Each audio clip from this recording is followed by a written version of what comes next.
नमस्कार। History on map के इस कार्यक्रम में आपका स्वागत है। मैं विरद एक बार फिर से आपके समक्ष हाजिर हुआ हूं। दोस्तों, अभी तक आप लोगों ने मध्यकालीन भारत में दिल्ली सल्तनत में खास तौर से तुगलक वंश तक अपना प्रवेश जो है वो कर लिया है। और तुगलक वंश में अगर देखा जाए तो हमने गयासुद्दीन तुगलक के बारे में भी जानकारी प्राप्त कर ली है।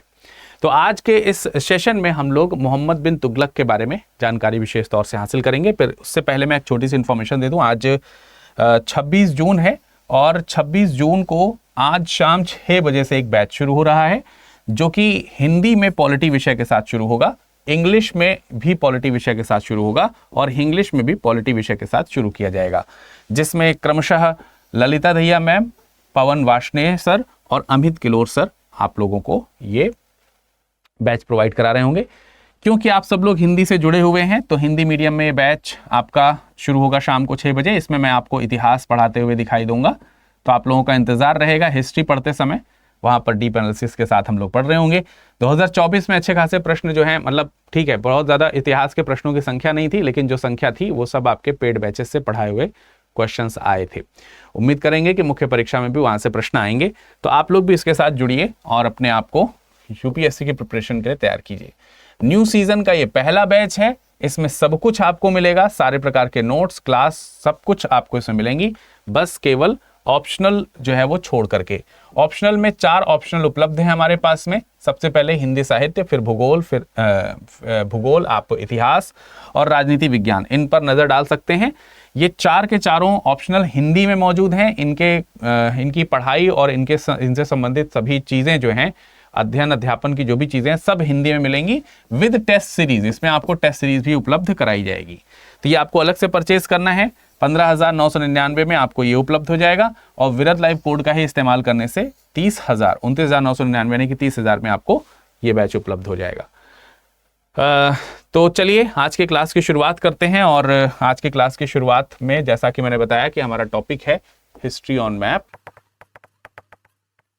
हिस्ट्री ऑन मैप ये हमारा टॉपिक है, आज का सेशन है। और इसमें टॉपिक हम पढ़ने जा रहे हैं मोहम्मद बिन तुगलक।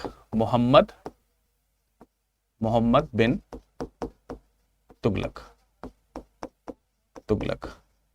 ठीक है। और मोहम्मद बिन तुगलक के बारे में हम लोग चर्चा करेंगे, लेकिन मैं आपको बता दूं, हमेशा बताता हूं कि अगर आपको कुछ भी परचेज करना है स्टडी आईक्यू पर तो विरद लाइव कोड का इस्तेमाल करना है। तो ये विरद लाइव कोड मैंने यहां पर लिख दिया है, VIRADLIVE। चलिए शुरू से शुरू करते हैं। और जैसा कि आपको मालूम है, मोहम्मद बिन तुगलक जो है, इनका कार्यकाल 1325 से लेकर के 1351 तक रहने वाला है। तो इनसे संबंधित चीजें हम लोग डिस्कशन करने वाले हैं। तो डिस्कशन में आपको मालूम है कि 1325 के 1324 में ये पूरब की विजय करते हुए इनके पहले जो इनके पिता का जो शासन था गयासुद्दीन तुगलक का, वो भारत की ओर, मतलब अपनी राजधानी की ओर वापस लौट रहे थे। और रास्ते में लौटते समय इनसे उनकी भेंट जो है मोहम्मद बिन तुगलक से होती है, लेकिन उसी समय कुछ हादसा हो जाता है और पिता की मौत हो जाती है। उसके बाद 1325 में मोहम्मद बिन तुगलक गद्दी पर बैठते हैं। माना जाता है कि दिल्ली सल्तनत के सर्वाधिक पढ़े लिखे और सर्वाधिक दूर की समझ रखने वाले शासकों में से ये एक था मोहम्मद बिन तुगलक। लेकिन फिर भी इसे इतिहास में पागल बादशाह की संज्ञा दी जाती है। क्यों दी जाती है उसके बारे में भी डिस्कशन हम कर लेंगे। उनके कुछ ऐसे कार्य हैं, उन्होंने 3-4 कार्य ऐसे किए जो योग्य कार्य जरूर थे, लेकिन उनमें कुछ जो जिसको हम कह सकते हैं प्रैक्टिकलिटी की थोड़ी सी कमी है। मतलब वो उस समय की अनुकूल स्थितियों को शायद समझ करके कार्य नहीं किया गया। जैसे कि राजधानी का परिवर्तन की बात करी जाती है, दोआब क्षेत्र में कर वृद्धि की बात करी जाती है। इसके अलावा एक बड़ी सेना का गठन किया जाता है जिससे कि खुरासन को विजय किया जा सके, ठीक है। सांकेतिक मुद्रा चलाई जाती हैं। ये सारे काम इन्होंने ऐसे किए हैं जो किसी अन्य प्रशासक, ऐसा नहीं कि किसी अन्य प्रशासक ने नहीं किए, उन्होंने भी किए, लेकिन शायद सही तरीके से नहीं किए गए, उतने सही तरीके से नहीं किए गए जिससे इसका पॉजिटिव असर होता। बजाय कि पॉजिटिव असर के इनका नेगेटिव इंपैक्ट ज्यादा हुआ, और इतना नेगेटिव इंपैक्ट हुआ कि इससे उनकी आम जनता जो है वो भी परेशान हुई। दरबार तक की बात होती तो एक अलग बात थी। दैट इज वाई इतिहासकारों ने इन्हें पागल बादशाह की संज्ञा दी है। एक तुगलकी फरमान जारी करने वाले व्यक्ति के तौर पर इनको जाना जाता है। बहरहाल आज हम इन्हीं के बारे में डिस्कशन करने जा रहे हैं और सबसे पहले हम चर्चा करेंगे दिल्ली से दौलताबाद इनकी जो राजधानी चेंज हुई है उसके बारे में। लेकिन आपको यहां ध्यान रखना है कि मोहम्मद बिन तुगलक उन सुल्तान या बादशाहों में से एक है जिसने न सिर्फ भारत के बहुत बड़े राज्य पर कब्जा करना चाहा है या जो कब्जे हुए थे उसको बरकरार रखना चाहा है, और अगर किसी ने विद्रोह किया है तो उसे दबाना चाहा है, बल्कि भारत के बाहर जो पश्चिमोत्तर सीमा है वहां पर भी कुछ राज्यों को उन्होंने कब्जा करना चाहा है। इसलिए थोड़ा सा मैप जो है वो आज वर्ल्ड मैप का भी इसमें इंक्लूड होगा, हल्का सा, ज्यादा नहीं, 2-4 कंट्रीज हैं उनके बारे में डिस्कशन कर लेंगे हम। तो चलिए शुरुआत करते हैं। आज सबसे पहले हम यहाँ पर भारत के नक्शे को बनाने का प्रयास करेंगे एज यूजुअल, जैसा कि आप हमेशा बनाते हैं इंडिया का मैप। ठीक है, तो ये आपको साउथ इंडिया में आना है और थोड़ा छोटा मैप रखेंगे आप। मैं आपको हमेशा बताता हूं कि साउथ इंडिया में इस तरीके से आने के बाद आपको यहां पर पूरब की ओर मुड़ जाना होता है अचानक से, ठीक है, ऐसे करके। तो ये आपका पेनिनसुलर इंडिया जो है, प्रायद्वीपीय भारत जो है वो बन जाता है, इसमें कोई खास कठिनाई नहीं है। फिर यहीं से आप गुजरात वाला जो ऊपर हिस्सा है इसमें थोड़ा सा वी शेप लेते हुए, हल्का सा ओवल शेप लेकर के आप सीधा ऊपर की ओर बढ़ते हैं और ऊपर की ओर बढ़ करके अंदर की ओर जाएंगे थोड़ा सा और यहां से बाहर निकलेंगे। बाहर निकल करके आप जम्मू कश्मीर की सीमा जो है इस तरीके से बना देते हैं। ठीक है, फिर यहां से तो कोई खास दिक्कत है नहीं। फिर यहां से आप नेपाल को जोड़ दीजिए, ठीक है, सिक्किम को ले आइए, भूटान के लिए थोड़ा सा एरिया छोड़ दीजिए और पश्चिम उत्तर जो प्रदेश हैं उनको जो है यहाँ पर कनेक्ट करके आप ऐसे बना सकते हो। तो ये इंडिया का मैप है। अब इसी इंडिया के मैप में आपको थोड़ा सा पाकिस्तान वाला हिस्सा भी आज जोड़ना होगा। तो ये पाकिस्तान है, इधर एम शेप आपको बना देनी है और फिर सीधे नीचे की ओर इसको ला करके ऐसे जोड़ देना है, तो ये हमारा पाकिस्तान बन जाता है। तो भारत और पाकिस्तान के जो हिस्से हैं ये तो आपके काम के रहेंगे ही रहेंगे, आगे डिस्कशन करेंगे इसमें। लेकिन पहले हम बात करते हैं कि राजधानी हुआ करती थी दिल्ली। दिल्ली राजधानी को बनाने के लिए आप जो है यहाँ पर इस तरीके से एक लाइन ड्रॉ कर सकते हो। ठीक है, ये गंगा नदी है और यहीं से आपको एक नदी और देखनी है जो कि यमुना नदी के तौर पर देखने को मिलेगी। थोड़ा सा बाहर आप इसको ले जा सकते हैं, तो ले जाइए यहां तक। अब देखिए यहीं पर आपको दिल्ली जो है वो देखने को मिलेगी। इस जगह कहीं पर दिल्ली है, सपोज दैट यहां कहीं पर दिल्ली है। मैं इसको डिफरेंट कलर से लिख देता हूं, डिफरेंट कलर से। ये आपका दिल्ली हो गया।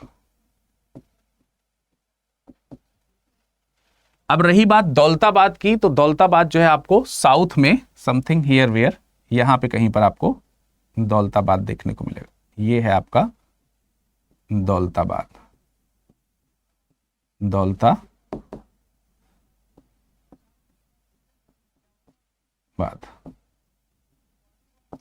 ठीक है जी। अब राजधानी जो पहले दिल्ली है इसको चेंज करके लाया जाएगा कहां पर, इसको लाया जाएगा दौलताबाद तक। दौलताबाद तक दिल्ली राजधानी लानी है और ये लाने का काम कब किया गया है, तो पहला जो काम इनका आप देखते हो, फर्स्ट जो आप वर्क देखते हो जो है वो दिल्ली से दौलताबाद राजधानी, दिल्ली से दौलताबाद, दौलताबाद राजधानी स्थानांतरण, राजधानी स्थानांतरण, स्थानांतरण। ठीक है, ये काम जो है सबसे पहले किया गया है तकरीबन 1327 से लेकर के 1329 के बीच में। ऐसे कार्य आपको होते हुए देखने को मिलेंगे। तो पहला तो ये कार्य है। अब ऐसा माना जाता है, इब्न बतूता कहते हैं कि ये काम क्यों किया गया, क्योंकि जो वहां की जनता है, इब्न बतूता का एक कथन है कि वहां के नागरिकों ने इसको बहुत परेशान करना शुरू किया था। कुछ लोगों का मतलब इब्न बतूता का ही ये कहना है कि शायद ये यहाँ के जो नागरिक हैं उन्होंने गुप्त तरीके से तंग करने के उद्देश्य से या फिर कुछ अपशब्दों से भरे पत्र जो हैं वो इनको भेजना शुरू किए थे, गुप्त तरीके के पत्र भेजना शुरू किए थे।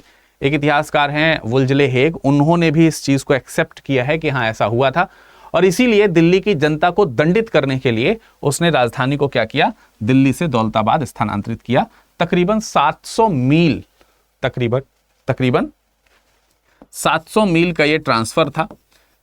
तो ये एक घटना बताई जाती है इब्न बतूता के द्वारा, परंतु शायद इसमें कुछ अतिशयोक्ति सी है, कुछ इसको सही नहीं माना जा सकता। फिर भी जो भी हो, ऐसा लिटरली हुआ होगा ये तो सही नहीं माना जाता, क्योंकि जब दिल्ली से दौलताबाद वो राजधानी चेंज करता है तो वो रास्ते में एक बढ़िया सी सड़क बनाते हैं, रास्ते में जगह जगह पर सराय बनाए जाते हैं, लोगों के रहने रुकने की व्यवस्था की जाती है। उनके आने जाने का खर्चा उठाया जाता है, और यहाँ तक कि जब नए शहर में जाएंगे तो वहां से उनको तमाम प्रकार के करों से, राजस्व से मुक्त रखा जाएगा। तो अगर दंडित ही करना था तो फिर इस तरीके की सुविधा तो वो नहीं देते या नहीं दे रहे होते।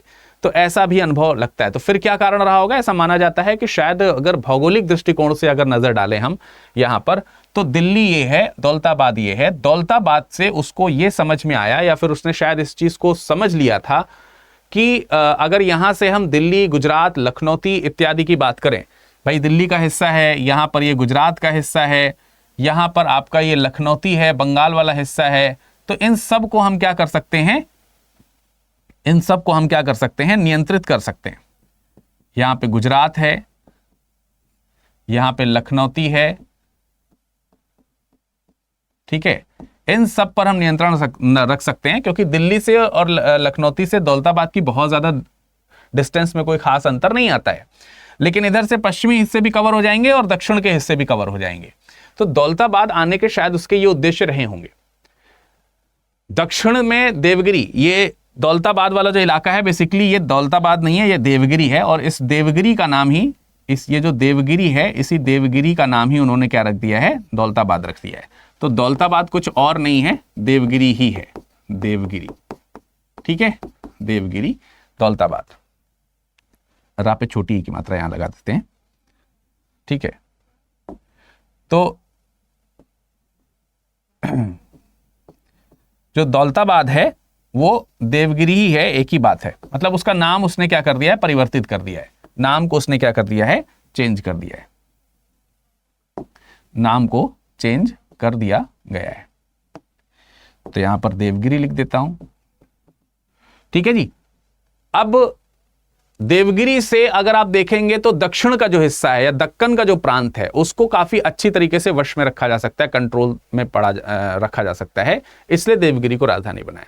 दक्षिण संपन्न भी है, दक्षिण के प्रदेश में जो दौलत है वो उसके हाथ में आ जाएगी, इसलिए उसने संभवतः 1327 के आसपास अगर आप देखेंगे तो दिल्ली से दौलताबाद राजधानी परिवर्तित करने की बात करी है। लेकिन कहते हैं कि दिल्ली से जब दौलताबाद राजधानी स्थानांतरित की गई तो आने जाने में बहुत सारे लोगों को, क्योंकि ये मई में, गर्मी में ये सारी चीजें करी गई, मई जून की गर्मी में सारी चीजें हुई हैं, तो स्थानांतरण के दौरान काफी जानमाल का जो नुकसान है वो हुआ, ठीक है, ठीक है। स्थानांतरण के दौरान आप लिखेंगे यहां पर, स्थानांतरण के दौरान जानमाल का क्या हुआ, जानमाल का नुकसान। और जब यहां पर नुकसान हुआ तो ये जो है, इनको डिसीजन कुछ और लेने पर मजबूर होना पड़ा। अच्छा, लोगों को भी लगा कि यार नए शहर में आ तो गए हैं, लेकिन यहां पर अब एकदम नए शहर में एकदम काफिरों की तरह रहना पड़ रहा है, नए तरह से सारी चीजें करनी पड़ रही हैं, कुछ है नहीं, सुविधाएं जो हैं प्राथमिक तौर पर दी गई थी, लेकिन वास्तविक तौर पर तो सुविधाएं कुछ थी नहीं तो तत्काल प्रभाव से। और दूसरी बात यह थी कि दौलताबाद आने से पश्चिमोत्तर से, बाकी सारी चीजें ठीक है तो आपने मैनेज किया, लेकिन पश्चिमोत्तर से जो मंगोल हैं उनके आक्रमण का खतरा बढ़ गया। इनफैक्ट मंगोल जो है वो पंजाब से होते हुए दिल्ली के काफी पास तक पहुंच गए, उन्होंने यहां पर उत्पात मचाना भी शुरू कर दिया।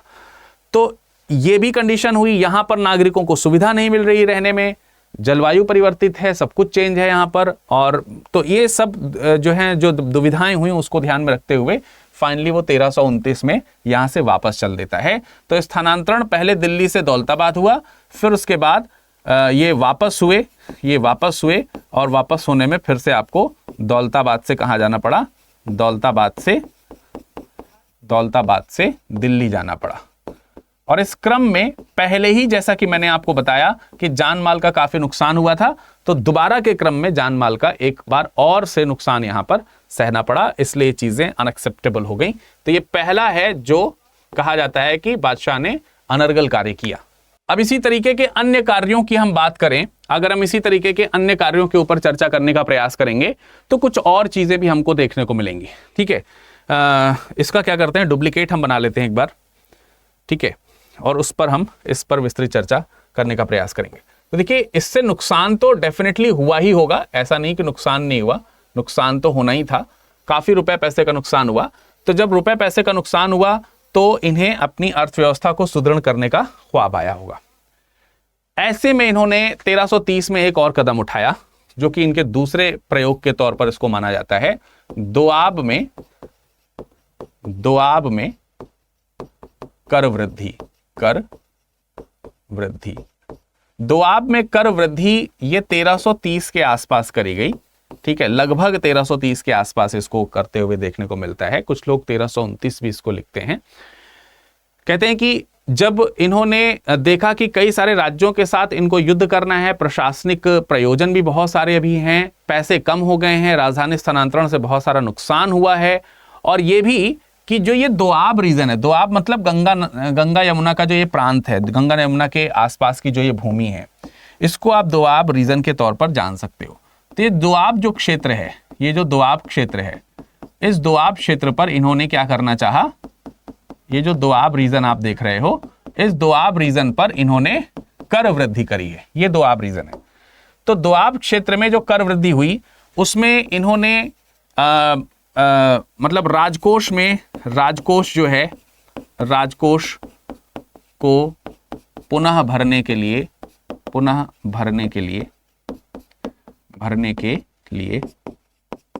ये काम किया है। और यहां पर अलग अलग इतिहासकारों का अलग अलग मत है। जैसा कि कहा जाता है, फरिश्ता नाम के एक इतिहासकार हैं, वो कहते हैं, उन्होंने यहां पर फरिश्ता का कथन क्या है, फरिश्ता कहते हैं कि यहां पर 3 से 4 गुना की कर वृद्धि करी गई। लेकिन एक और इतिहासकार हैं जिनका नाम है जियाउद्दीन बर्नी, वो इनके बारे में कहते हैं कि ये जो वृद्धि है ये तकरीबन 10 से 20 गुना थी। अब अगर यहां से आप देखते हो 10 से 20 गुना तो डेफिनेटली ज्यादा है, और अगर यहां देखते हो तो ये कोई बहुत ज्यादा वृद्धि नहीं है। परंतु 10-20 गुना भी वृद्धि बहुत ज्यादा नहीं लगती है, ये भी बात भी है। क्यों? क्योंकि अलाउद्दीन के समय में अगर हम देखें तो यहां पर अलाउद्दीन जो है वो उपज का 50%, अलाउद्दीन यहां पर उपज का 50% तक वसूलते हैं। तो अगर ये 50% तक उपज का वसूल कर रहे हैं तो 3 से 4 गुना या 10 से 20 गुना जो है ये कोई खास बड़ी बात नहीं होती है, खासकर तब जब ये एक उपजाऊ क्षेत्र हो।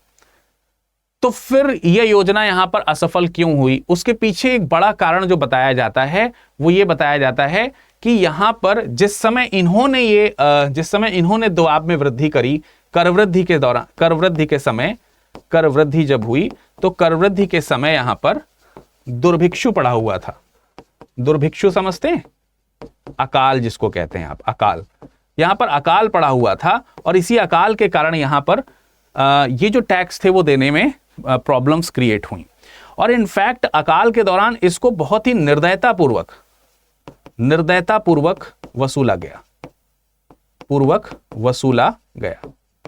अब देखिए यहां से जो घृणा है वो शायद और ज्यादा बढ़ी होगी जनता की, कि पहले ही आपने एक काम जो है वो खराब किया हुआ है, आप यहां पर पहले ही जान माल का नुकसान कर चुके हैं राजधानी बदलने की शर्त के तौर पर, और फिर अब आप वहां पर पैसे का भी नुकसान किए थे, लोग भी मारे गए थे, लोगों को भी कष्ट हुआ था आने जाने में, फिर से आपने एक बार लोगों को कष्ट दिया और पैसा तो आपको ठेंगा मिला, कुछ नहीं मिला यानी कि। तो ये एक असंतोष का कारण तो बनता हुआ दिखाई देता है। ये दूसरा कार्य हुआ। एक और कार्य आपको यहां पर देखने को मिलेगा जो हम तीसरे कार्य के तौर पर लिख सकते हैं। तीसरा वर्ग इनका क्या हुआ? तीसरा वर्ग हुआ जिसको हम कह सकते हैं सांकेतिक मुद्रा। हालांकि इस वाले फैक्ट के लिए आपको मैप की कोई खास जरूरत नहीं है, लेकिन वही है कि पिछले जो 2 काम किए गए उसमें बहुत ज्यादा लॉस हुआ। 1330-32 के आसपास सरकारी राजकोष बहुत खाली हो गया, तो अत्यधिक बोझ आ गया होगा। फिर ये दानशील भी कई बार कहे जाते हैं। फिर उन्होंने राजधानी परिवर्तन भी किया, दोआब वाला पोर्शन भी इनका असफल हो गया, मंगोलों ने भी आक्रमण किया तो बहुत सारा नुकसान हुआ। तो इन सब प्रयोजनों से शायद राजकोष को उसने भरना चाहा है। लेकिन एक इतिहासकार हैं मेहदी हसन, एक इतिहासकार हैं जिनका नाम है मेहदी हसन। इनका कुछ और ही मानना है।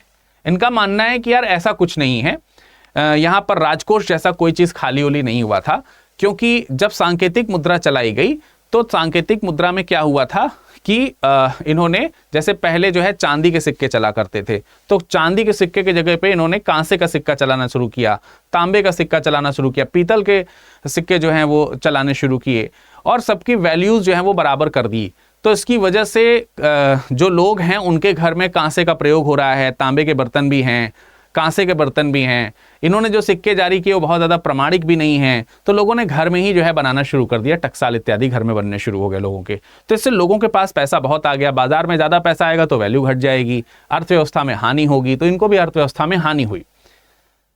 लेकिन मेहंदी हसन का ये कहना है कि देखिए ये राजकोष खाली नहीं था, राजकोष अगर खाली होता तो बाद में जब इन्होंने पैसा वापस लिया कि भाई बाजार में तो बहुत सारे गलत पैसे आ गए, एक काम करो सबसे गलत पैसे वापस ले लो, इनके बदले इनको चांदी के सिक्के वापस किए जाएं, तो बाद में लोगों ने और ज्यादा पैसे छापे क्योंकि उसके बदले में चांदी के सिक्के मिलने थे और लोगों को मिले तो कहां से मिले जब राजकोष खाली था। तो मेहंदी हसन का यह कहना है। तो मेहंदी हसन ये कहते हैं कि ऐसा इसलिए किया गया था क्योंकि उस समय चीन और ईरान में, चीन के शासक हुआ करते थे कुबलई खां, चीन के शासक हुआ करते थे कुबलई खां, कुबलई खां। तो कुबलई खां से ये प्रेरित हुआ है और कुबलई खां से इसलिए प्रेरित हुआ है क्योंकि यहां पर सांकेतिक मुद्राएं पहले चलाई जा चुकी थी। इसी तरीके से ईरान में गई खातू खान हुआ करते थे, गई खातू खान हुआ करते थे ईरान में, फारस में, उन्होंने भी सांकेतिक, तो चाइना ने और ईरान ने सांकेतिक मुद्राएं चलाई थी, सांकेतिक मुद्राएं जो है वो चलाई थी।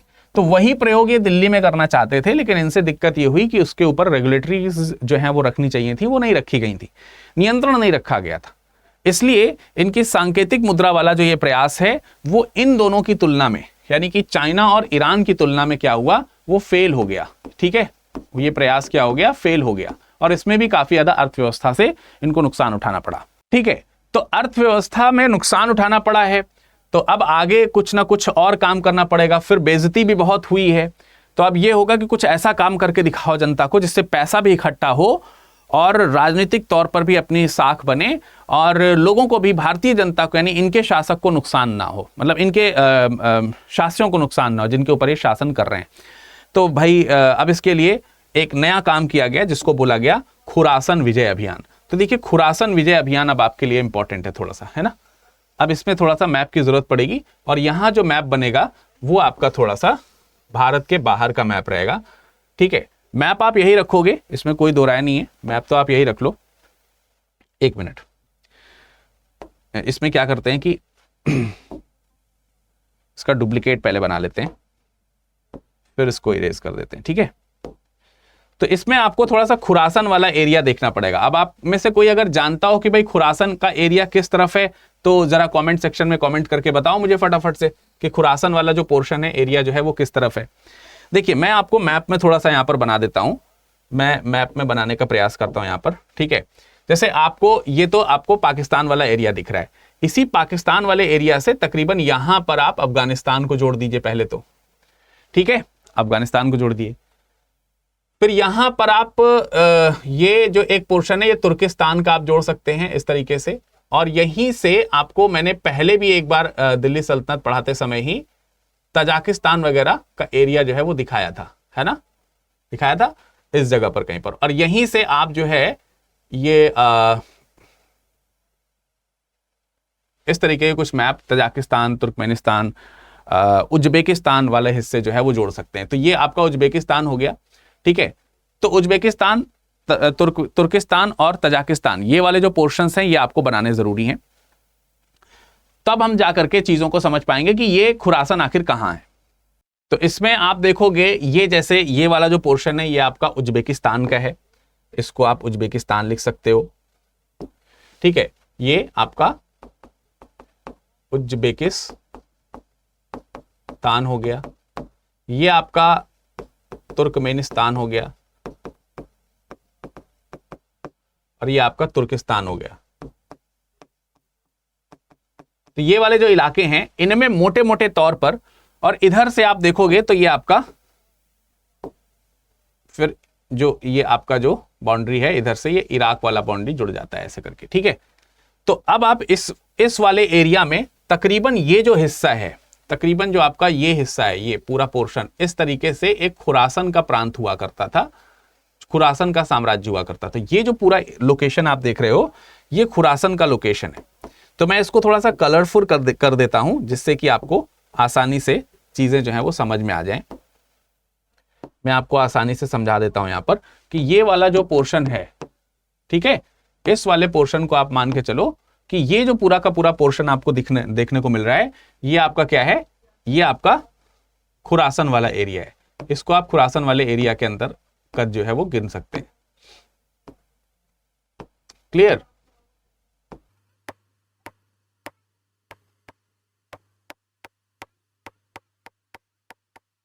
ठीक है, तो ये आपको खुरासन वाले एरियाज जो हैं वहां पर देखने को मिल जाएंगे। इसको हम खुरासन लिख सकते हैं। ये है हमारा खुरासन। अब क्योंकि मैं आपको यहां पर यही बता रहा हूं कि यहां पर एक खुरासन विजय हुई, खुरासन अभियान इन्होंने किया। खुरासन अभियान करने के पीछे कारण क्या है? खुरासन अभियान करने के पीछे कारण क्या है? मैंने एक तो कारण आपको बताया कि ये एक तो भारतीय जो जनता है उसका दिल जीतना चाहते हैं, अपनी जो जनता है उसका दिल जीतना चाहते हैं कि भाई हम हमेशा जो है ऊट पटांगी काम नहीं कर रहे हैं, देखो ये अब अच्छा काम कर रहे हैं। अच्छा, दूसरी बात ये है कि ये एक बहुत सामरिक महत्व का क्षेत्र था। रीजन बिहाइंड कि इसके ऊपर, इस पर्टिकुलर क्षेत्र के ऊपर मंगोलों ने अपना हमला करना शुरू कर दिया था। उस समय मंगोलों के सरदार हुआ करते थे तननिशरीन या तरनिशरीन। तो मंगोल था, माफ कीजिएगा, तरनिशरीन, तरनिशरीन नाम का मंगोल था। ये मंगोल जो है वो इस एरिया पर कब्जा करना चाह रहा है। इसके अलावा मिस्र का जो सुल्तान है वो भी क्या करना चाह रहा है, वो भी इस एरिया पर कब्जा करना चाह रहा है। और अगर इनका कब्जा हो गया तो सेंट्रल एशिया से जो है मध्य एशिया जो कनेक्ट हो रहा है, इसके इर्द गिर्द जो मध्य एशिया कनेक्ट हो रहा है, उसमें व्यापारिक मार्ग इनके लिए बाधित हो जाएंगे बहुत ज्यादा, और ज्यादा इनको नुकसान उठाना पड़ सकता है। तो ऐसे में इसको लगा कि अगर हम इस पे कब्जा कर लेते हैं तो हमारा एक जो सामरिक महत्व है वो भी बढ़ जाएगा, टैक्स भी हम वहां से वसूल सकेंगे, राज्य विस्तार भी हो जाएगा हमारा पश्चिम उत्तर में, हमारी जनता को भी विश्वास हो जाएगा, जो विश्वास खो दिया है हमने। तो ये तमाम सारे उद्देश्यों से उसने अटैक करने की बात सोची, और इसके लिए एक विशाल सेना का उन्होंने गठन किया। विशाल सेना का क्या कर दिया? सेना का गठन किया। तमाम सारे इतिहासकारों का यह कहना है कि तकरीबन 3,70,000 सैनिक, 3,70,000 के आसपास सैनिक जो है इन्होंने इकट्ठे किए। एक बहुत विशाल सेना जो है इकट्ठा करी। ठीक है, इतनी विशाल सेना इकट्ठा करी, लेकिन सेना ने शुरुआत में गठन करने से इनकार कर दिया। तो इन सेनानियों को 1 साल का अग्रिम वेतन दिया गया, 1 साल का अग्रिम वेतन दे दिया गया। और जब ये वेतन दिया गया तब उन्होंने इस बात को स्वीकार लिया कि ठीक है, हम सेना का गठन करते हैं। वहां जाने के लिए सड़क भी बनवाए जाने के लिए पैसे इंसर्ट किए गए। खुरासन के राजा हुआ करते थे उस समय, सुल्तान हुआ करते थे छब्बू सैयद। तो खुरासन जो है ये यहां पर छब्बू सैयद जो थे यहां पर शासन किया करते थे, इनको पराजित करना था। 1 साल लग गया आर्मी को पूरा चीज तैयार करने में। और जब आक्रमण करने की बारी आई तो इन्होंने को राजदूतों से यह पता चला कि जो छब्बू सैयद हैं उनका मिस्र के सुल्तान के साथ में मित्रता हो गई है, इनके साथ में इनकी मित्रता हो गई है। और जो तनशरीन मंगोल है इसको जो है पदच्युत किया जा चुका है, पदच्युत किया जा चुका है। मंगोलों ने इसको हटा करके किसी दूसरे को सरदार बना दिया है। तो ये उस एरिया को ऑक्यूपाई करने के इच्छित नहीं है। अब ये बहुत सुदूरवर्ती प्रदेश है। अगर आप दिल्ली के हिसाब से इसको खोजना चाहते हैं तो बहुत ज्यादा दूर आपको जाना पड़ेगा, इतने बड़े एरिया पे कब्जा करना पड़ेगा। इतनी बड़ी सेना आपने खर्चा करी है, पैसे लगाए हैं, लेकिन बाद में आपने उसका उपयोग भी नहीं किया। हालांकि ठीक था लेकिन उपयोग नहीं हो पाया। तो ऐसे में ये एक और कह सकते हैं कि इनका कृत्य था, तीसरे के बाद चौथा कृत्य आप देख सकते हैं जो विफल हो गया, जो सफल नहीं हो पाया। खुरासन अभियान भी फेल हो गया। तो ये भी एक इनके कायरता में गिनी जाती है। अच्छा, कायरता में एक पॉइंट और गिना जाता है बिफोर दिस, जिस दौरान मैंने आपको बताया था कि इन्होंने ये दिल्ली से दौलताबाद राजधानी स्थानांतरित करी। उसी दौरान आप याद कीजिए, मैंने बताया था कि जब ये दौलताबाद आए यानी कि देवगिरी आए तो मंगोलों को यहां पर आक्रमण करने का अवसर मिल गया। तो मंगोलों का जो आक्रमण है उसको लेकर के भी इन्होंने एक बेकार नीति अपनाई है। मंगोलों का जो हमला हुआ है, ऐसा नहीं है कि मंगोलों के हमले को समाप्त नहीं कर सकता था। अपने पिता के समय में भी इसने मंगोलों से पंगा लिया है, योग्यता है। 1328-29 में वही तरनशरीन जो है, 1328 में आप देखेंगे वही तरनशरीन जो है ये मंगोल है, और इस मंगोल ने इधर पंजाब वाला जो इलाका है, ये जो प्रोविंस है, ये जो इलाका है पंजाब वाला जो इलाका है, इस पंजाब वाले इलाके को ऑक्यूपाई करते हुए इधर दिल्ली की ओर अपने आप को बढ़ाया। तो जब ये पंजाब को ऑक्यूपाई करते हुए दिल्ली की ओर आगे बढ़ता है तो दिल्ली में इसने काफी उपद्रव मचा दिया है। ठीक है, पंजाब विजित कर ये दिल्ली की ओर बढ़ा है, दिल्ली की ओर बढ़ा। तब यहां पर जब इन्होंने बहुत सारा यहां पर दिल्ली में नुकसान किया और जब यहां पर लूटपाट कर दी, तो इन्होंने बजाय मंगोलों से लड़ने के उनसे संधि करी और उन्हें यहां से लौटाने के लिए काफी धनराशि जो है वो दे दी युद्ध करने के बजाय। और यह भी एक मूर्खतापूर्ण कार्य हुआ जिसने न सिर्फ जनता के हृदय में इनके लिए घृणा भरी, बल्कि राजकोष भी खाली हुआ। फिर वापस आते हैं अपने इसी खुरासान अभियान को आगे कनेक्ट करते हैं। अगर हम अगले चीजों को जानना चाहें, अगला कार्य इनका अगर हम जानना चाहें, तो इन्होंने क्या किया, हिमाचल पर अभियान किया है। हिमाचल पर अभियान हुआ है इनका एक अभियान आपको हिमाचल पर देखने को मिलेगा 1328 में, 1328-29 के आसपास ये एक अभियान आपको देखने को मिलेगा। तानाशरीन का जो आक्रमण है उसको तो चलो उन्होंने पैसा देकर के निपटा दिया, लेकिन जो ये सेना इन्होंने गठन करी थी इसमें भी बहुत ज्यादा पैसे का लॉस हुआ। 1337-38 में, माफ कीजिएगा 1328 लिख दिया मैंने यहां पर, एक मिनट, 1300 इसको 37-38 लिखिए, 37-38 की बात है। 1337-38 में इन्होंने क्या किया, इस आक्रमण के ना होने के पश्चात आगे उन्होंने इस सेना का उपयोग, कहा कि भाई वहां नहीं जाना है, पैसे दे ही रखे हैं, तो तुम लोग एक काम करो, तुम लोग कराचिल में जाकर के, हिमाचल प्रदेश का पहाड़ी इलाका हुआ करता था कराचिल जो है हिमाचल प्रदेश का पहाड़ी इलाका है, तो आप यहां कहीं पर जाकर के हमला करो। ये जगह जो है आपकी कराचिल वाली हो गई, आप कराचिल पे जाइए और यहां पर हमला कीजिए। तो कराचिल पर आक्रमण करने की बारी हुई। कराचिल पर आक्रमण करने के लिए कहा गया। यहां पे हिंदुआनी शासक हुआ करते थे, लेकिन जब आक्रमण किया गया तो मौसम बहुत खराब हुआ, और मौसम इतना खराब हुआ कि इनको जो है बहुत सारे सैनिकों का लॉस उठाना पड़ा। इतिहासकारों ने तो बहुत बढ़ चढ़कर लिखा है कि एक ही गवर्नर था वो वापस आ पाया और कोई 8-10 सैनिक ही जिंदा वहां से वापस आए। तो बहुत सारे सैनिक यहां पर भी मारे गए कराचिल अभियान के दौरान। तो ये इनका जो कुछ तो शुरुआती जो बेकार जो अभियान रहे, इनके अभियान अच्छे हैं लेकिन उनको कह सकते हैं कि सही तरीके से ऑर्गेनाइज नहीं किया गया, वो खराब रहा। फिर कुछ समय बाद रुक करके यहीं पर नागरकोट जगह पड़ती है, इसी जगह पर नागरकोट जगह पड़ती है। नागरकोट मतलब बात एक ही है, वो आप ये समझ के चलिए कि 1338 में उन्होंने नागरकोट पर फिर से हमला किया और इस बार जो है क्या हुए, ये विजित हुए और जो हिंदवाना प्रदेश है उस पूरे एरिया को इन्होंने क्या कर लिया, काबू कर लिया। हालांकि नागरकोट महमूद गजनवी के समय से लगातार ये आक्रमण के प्रयास यहां पर होते रहते थे, लेकिन अब जाकर के फाइनली इसको जो है वो जीता गया था। इसके अलावा एक विद्रोह आपको और देखने को मिलता है जो मुल्तान में हुआ है। मुल्तान में किशलू खां का विद्रोह देखने को मिलता है। तो एक बार फिर से हम इसका एक डुप्लीकेट बना लेते हैं, और आप लोगों को तो मैप ड्रॉ करना पड़ सकता है बार बार, ठीक है।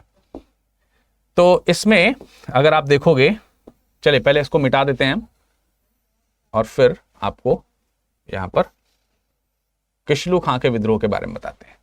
देखिए यहां कहीं पर आपको मुल्तान देखने को मिलेगा। एक मिनट, इधर वाले एरियाज को भी कोई खास जरूरत है नहीं, तो इनको भी हटाया जा सकता है। तो जरा देखिए यहां कहीं पर आपका मुल्तान है, यहां कहीं पे आपका मुल्तान है, मुल्तान। तो मुल्तान पर आक्रमण हुआ है, मुल्तान पर आक्रमण हुआ है। मुल्तान के शासक या गवर्नर हुआ करते थे किशलू खान, किशलू खान, ये यहां पर हुआ करते थे। ये जो किशलू खान है, इन्होंने क्या किया, इन्होंने अपने आप को फ्री करा लिया, इन्होंने विद्रोह कर लिया और उन्होंने कहा कि हम मुल्तान को दिल्ली सल्तनत से मुक्त रखेंगे। तो इसलिए इनके ऊपर आक्रमण हुआ, इनके ऊपर आक्रमण किया गया, इनके ऊपर आक्रमण हुआ और आक्रमण करके इनको पराजित किया गया।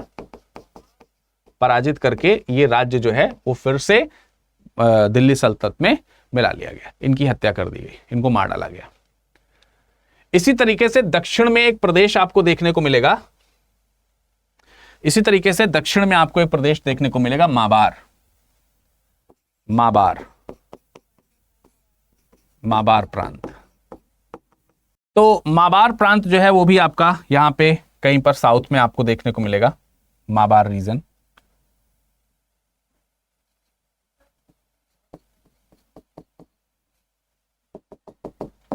ठीक है, आप यहां पे साउथ में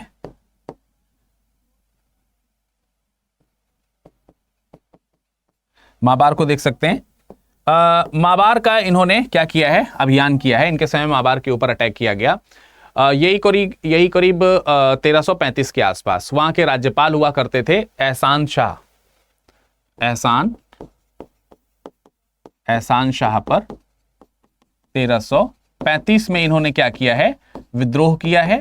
और जब विद्रोह किया गया तो इनके ऊपर आक्रमण किया गया। तो इस विद्रोह को दबाने के लिए ये आक्रमण किया गया था। तेलंगाना के आसपास जब ये पहुंचे तो तेलंगाना के आसपास जब ये पहुंचते हैं तो वहां पर पता चलता है कि हैजा है, हैजा फैला हुआ है।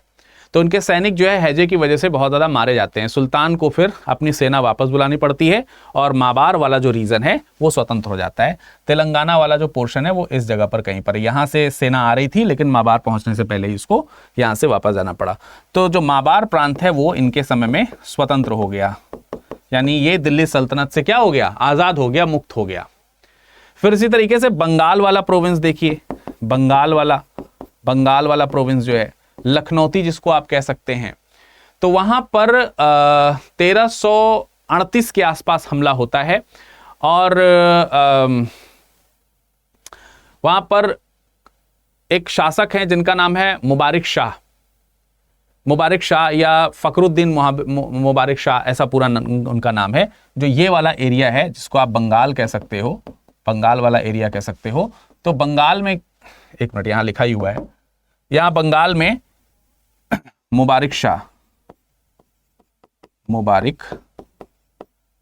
जो हैं, उन्होंने अपने आप को क्या कर लिया है, स्वतंत्र घोषित कर लिया है। इन्होंने अपने आप को क्या कर लिया, स्वतंत्र घोषित कर लिया। और ये जो समय है 1338 के आसपास का है। पर 1338 के आसपास आप पहले ही देख रहे हैं कि बहुत सारे काम यहां पर इन्होंने किए हुए हैं। बहुत सारे काम जो है पहले ही ये बिजी हैं। 1338 के आसपास कई सारे कामों में आप देख सकते हैं, उधर भी बिजी हैं, उधर भी बिजी हैं। ठीक है, तो ये काफी ज्यादा दिल्ली और उसके आसपास के क्षेत्र में बिजी रहे, इसलिए बंगाल की ओर ध्यान न दे पाए, बंगाल की ओर ध्यान नहीं दे पाया और इसकी वजह से बंगाल भी इनसे क्या हो गया, स्वतंत्र हो गया। तो ये एरिया जो है आपका, ये स्वतंत्र हो गया, ये एरिया जो है ये भी आपका स्वतंत्र हो गया। और अवध वाला जो एरिया है, 1340 में अवध के राज्यपाल हुआ करते थे ऐनुल मुल्क। ये जो अवध रीजन है, अवध का जो एक क्षेत्र है, यहां जो अवध वाला जो रीजन है, अवध,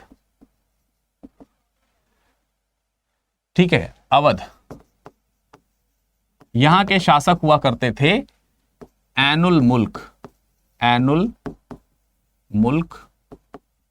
मुल्तानी। इनका नाम था ऐनुल मुल्क मुल्तानी। ये यहां पर गवर्नर हुआ करते थे। इन्होंने भी विद्रोह किया और इस विद्रोह को दबाने के लिए अब इन्होंने विद्रोह क्या किया कि इनको राजा ने कहा कि आप दक्षिण में जाकर के जो अस्थिर चीजें हो रही हैं उसको सुधारिए। तो ये दक्षिण जाने की बजाय अवध में इन्होंने रहना पसंद किया, राजा के खिलाफ विद्रोह किया, आक्रमण किया गया इनके ऊपर और इनको हरा दिया गया। तो अवध जो है वो मुक्त नहीं हो पाया, इनको हार का सामना करना पड़ा, हार का सामना करना पड़ा। अब जब इस तरीके से हार का सामना करना पड़ रहा है लगातार, तो फिर से इन्होंने चिंता करनी शुरू करी, सुल्तान ने जो है चिंता करनी शुरू करी कि अब क्या किया जाए, कैसे जो है इस सब चीज़ों को कंट्रोल किया जाए, क्या तरीका हो सकता है, लोग विद्रोह क्यों कर रहे हैं। अभी तक जनता विद्रोह कर रही थी, अब राज्यपालों ने विद्रोह करना शुरू कर दिया है। तो इन्होंने उस समय जो खलीफा हुआ करते थे अरब में, उन खलीफा से मान्यता प्राप्त करना उचित समझा। तो अल हकीम द्वितीय जो है उस समय अरब के खलीफा थे। अरब के खलीफा जो हैं अल हकीम द्वितीय जो हैं, अल हकीम द्वितीय जो हैं, इनसे जो है इन्होंने जो खिलाफत है उससे जो है अपनी सुल्तान शाही को अप्रूव कराया, इनसे मान्यता प्राप्त करी, इनके नाम के जो है खुतबे पढ़वाए गए, सिक्के जारी करवाए गए, तमाम सारी चीजें करी गई, लेकिन उन सब का भी कोई खास प्रभाव पड़ा नहीं। लेकिन ये एक काम हुआ इनके समय में, ये आपको ध्यान रखना है, ठीक है। चलिए कुछ और हिस्से हैं इसके बाद जो इनसे छूटते हैं, जो स्वतंत्र होते हैं। उसमें इनका एक युद्ध आपको वारांगल से देखने को मिलता है, वारांगल और द्वार समुद्र अभियान, एक इनका ये भी अभियान है जिसको आप वारांगल या द्वार समुद्र अभियान के तौर पर जानते हैं। 1344 की बात है, 1344 की बात है। यहां पर पहले जो वारांगल के शासक हुआ करते थे, जिनका नाम था प्रताप रुद्रदेव। आपको मालूम है कि अलाउद्दीन खिलजी के समय में लगातार इन पर विजय जो है की गई थी। ये दिल्ली सल्तनत के अधीन था, लेकिन अब इनका जो पुत्र है, मतलब इनकी मृत्यु हो चुकी है प्रताप रुद्रदेव की, और इनकी जगह पर इनका बेटा जो है वो गद्दी पर बैठ चुका है, जिसका नाम है कृष्ण नायक या कहीं कहीं कृष्ण नायर लिखा रहता है। ये गद्दी पर बैठे हैं और इन्होंने अपने आप को स्वतंत्र घोषित कर दिया है, यानी दिल्ली सल्तनत से खुद को मुक्त घोषित कर दिया है, और वहां पर कोई भी प्रकार के राजस्व की शेयरिंग नहीं होगी। इसलिए यहां पर भी विजय अभियान करना आवश्यक था। लेकिन बात इतनी ही नहीं थी, बात यह थी कि कृष्ण नायक ने आगे बढ़ते हुए न सिर्फ वारांगल को स्वतंत्र किया, बल्कि माबार का जो रीजन है उस पर भी कब्जा कर लिया, और द्वार समुद्र का जो क्षेत्र है, इसको भी अपने शासन में मिला लिया, और इस प्रकार से ये एक बड़ा स्वतंत्र राज्य बन बैठा। तो जो आपका माबार है वो मैंने दिखा दिया। द्वार समुद्र आपको यहां कहीं देखने को मिलेगा, इस जगह पर आपको द्वार समुद्र देखने को मिलेगा। ये वाला जो लोकेशन है ये द्वार समुद्र है, ये आपको द्वार समुद्र देखने को मिलेगा इस वाले पोर्शन पे, ठीक है। तो ये द्वार समुद्र वाले को भी इन्होंने क्या कर दिया, अपने राज्य में मिला लिया। तो अब आप देखो कि जो वारांगल वाला इलाका है, ये वारांगल है, ये आपका क्षेत्र जो है वो कौन सा है, ये वारांगल है। तो वारांगल, द्वार समुद्र और इस पूरे एरिया को लेकर के, जिसको कभी आप लोग विजयनगर के तौर पर आगे जानोगे, वो वाला जो एरिया है उसको मिला करके इन्होंने क्या कर दिया, अपना जो राज्य है वो स्वतंत्र कर लिया। तो ये भी राज्य इनके हाथ से निकल गया, वारांगल वाला। देवगिरी में एक बार और विद्रोह हुआ। देवगिरी को, जिसको इन्होंने कुछ समय के लिए अपनी राजधानी बनाया था, उस देवगिरी में फिर से विद्रोह हुआ 1345 में। कुतलुक खान जो है देवगिरी के, ये जो एरिया है देवगिरी, यहां के एक राज्यपाल हुआ करते थे। तो मैं देवगिरी को यहीं कहीं पर लिख देता हूं, है ना, या फिर इसको डुप्लीकेट ही कर लेते हैं, नहीं तो फिर आप लोगों को देखने में दिक्कत हो जाएगी, ठीक है। तो जो देवगिरी वाला इलाका है, वो इलाका तो आपको दिख ही रहा होगा, खैर, ठीक है, ये इलाका तो आपको दिख ही रहा होगा देवगिरी वाला, इसमें कोई दो राय नहीं है। तो जो देवगिरी वाला पोर्शन है, आइए लिख देते हैं इसको, देवगिरी।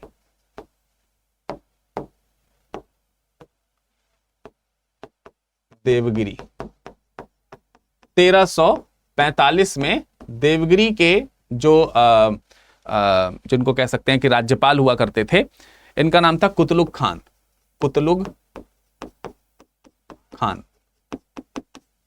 ये यहां के राज्यपाल थे, कुतलुग खान यहां के राज्यपाल थे। तो कुतलुग खान जो हैं, इन्होंने विद्रोह कर दिया। इन्होंने विद्रोह किया, इनको वापस बुलाया गया और ज्यादा विद्रोह बढ़ गया, भारी सेना भेजी गई, भयंकर बड़ी सेना तैयार करके इनके ऊपर आक्रमण कर दिया गया और आक्रमण करके ये जो देवगिरी है इसको नियंत्रण में ले लिया। बड़ी सेना द्वारा इसको क्या कर लिया गया, नियंत्रित किया और इनको पराजित कर दिया गया। लेकिन जब सब कुछ यहां पर शांति स्थापित करके जब ये यहां से वापस चले तो अफगान जो लोग हैं, अफगानों ने यहां पर अपना अधिकार कर लिया। अफगानों ने क्या कर लिया, यहां पर अपना अधिकार कर लिया। और जब अफगानों ने अपना अधिकार कर लिया तो अफगानों ने वहां पे अपना एक सुल्तान बैठा दिया, अपना एक व्यक्ति बैठा दिया जिसका नाम हुआ हसन गंगू। इसका नाम क्या हुआ, हसन गंगू। और ये हसन गंगू ही है जिसने ब्राह्मण शाह की उपाधि लेकर के, ब्राह्मण शाह की उपाधि लेकर के, ये उपाधि इन्होंने ली और उपाधि लेकर के ब्राह्मण को ही बहमनी कहा गया। इस तरीके से यहां पर बहमनी वंश की इन्होंने क्या कर दी, नींव रख दी। और ये हिस्सा जो है दौलताबाद वाला जो इलाका है ये भी इनके हाथ से स्वतंत्र हो गया।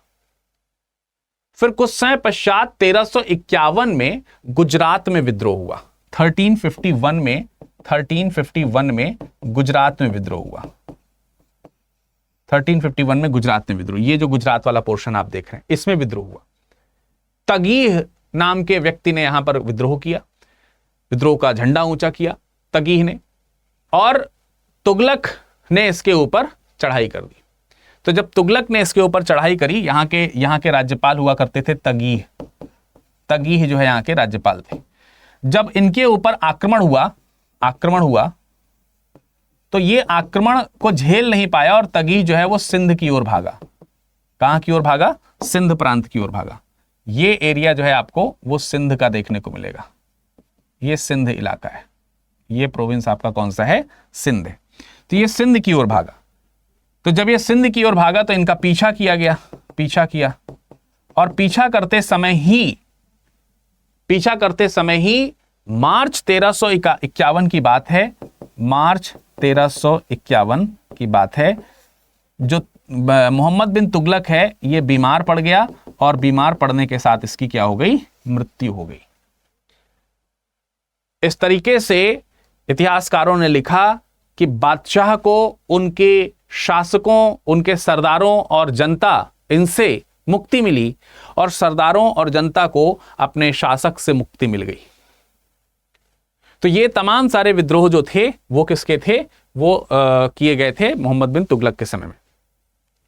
तो यार मोहम्मद बिन तुगलक का जो क्षेत्र है वो तकरीबन उसकी आउटलाइनिंग अगर आप करेंगे तो यही कोई एरियाज हैं जो इनके पास में रह गए।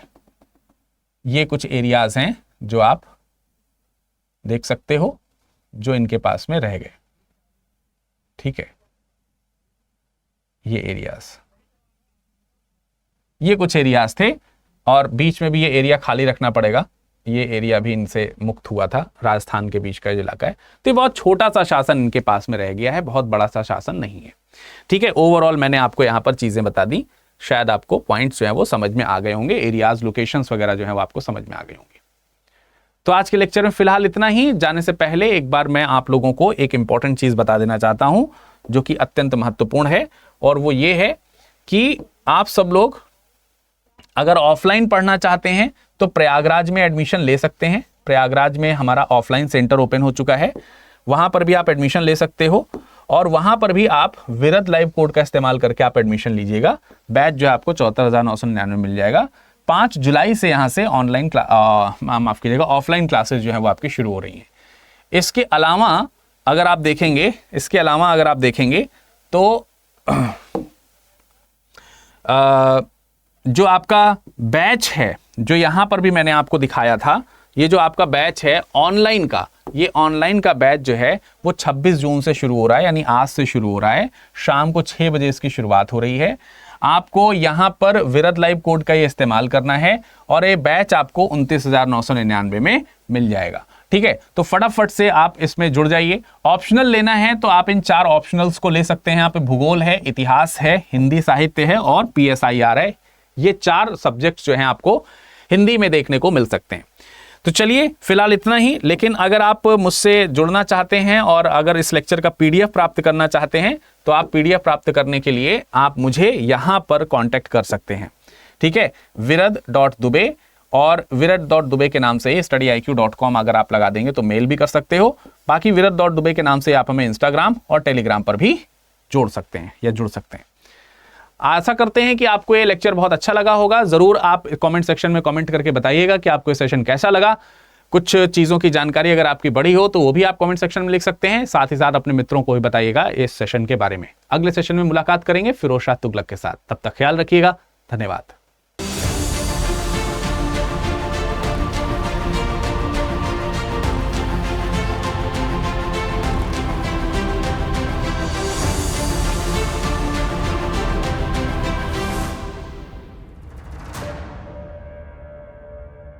हिंदी में UPSC की तैयारी से संबंधित प्रोग्राम्स को देखने के लिए सब्सक्राइब करें स्टडी IQ IAS हिंदी।